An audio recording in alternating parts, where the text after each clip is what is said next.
Our final story tonight is rated PG. Parental guidance suggested for anyone under 30. Forget about the birds and the bees. Ask Mom and Dad about the Beatles.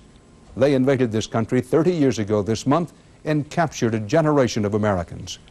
Correspondent Anthony Mason takes us on a magical history tour in tonight's Eye on America. These are our goals. 30 years ago today, Lyndon Johnson was president, Cassius Clay was getting ready to fight Sonny Liston, and a Liverpool quartet hit #1 with a tune called I Wanna Hold Your Hand. And America heard the Beatles were coming this way.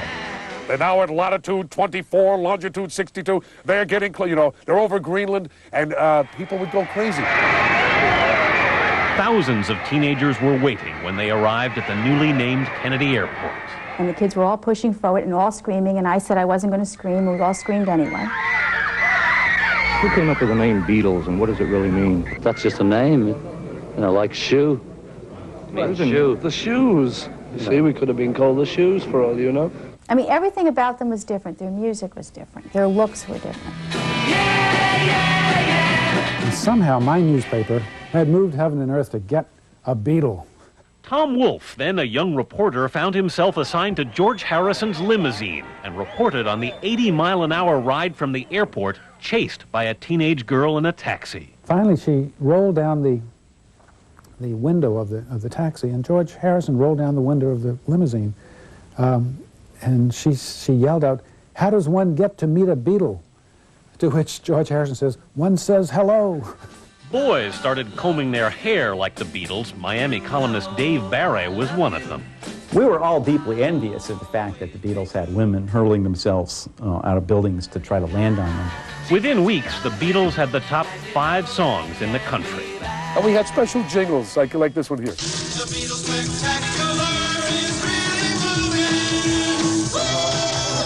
Disc jockey Cousin Brucey once hung out a hotel window to describe a Beatles arrival. Here they come, the Beatles. There goes John, there's Paul, there's George. There is Ringo. They are now definitely here. The boys are here.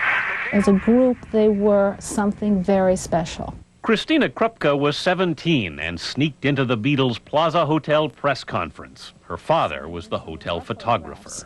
And then I got a picture with the 3 of them. So for a 17-year-old girl to be standing in between 3 of the Beatles, it's indescribable. The rest of America got its first real look at them 30 years ago this Sunday night, when from this theater on his weekly television show, Ed Sullivan introduced The Beatles! Close your eyes and I'll kiss you. Tomorrow I'll miss you. 73 million people tuned in, the largest audience ever at that time. There were bells on a hill. Then we were still trying to figure out which Beatle was which. Now it seems we could never forget those names. Till there was you. So now, years on, here we are. Inducting the late John Lennon into the Rock and Roll Hall of Fame last month, Paul McCartney said the surviving Beatles were ready at last to reunite for a recording session. For old time's sake, we're going to give it a whirl. We're not trying to better anything that the Beatles did. We know we can't do that. Yesterday, they were the most popular group that has ever played. Who could have known 30 years ago how they would come to change our music and change our lives? Oh, I believe in yesterday. In New York, I'm Anthony Mason for Eye on America. And I believe in yesterday.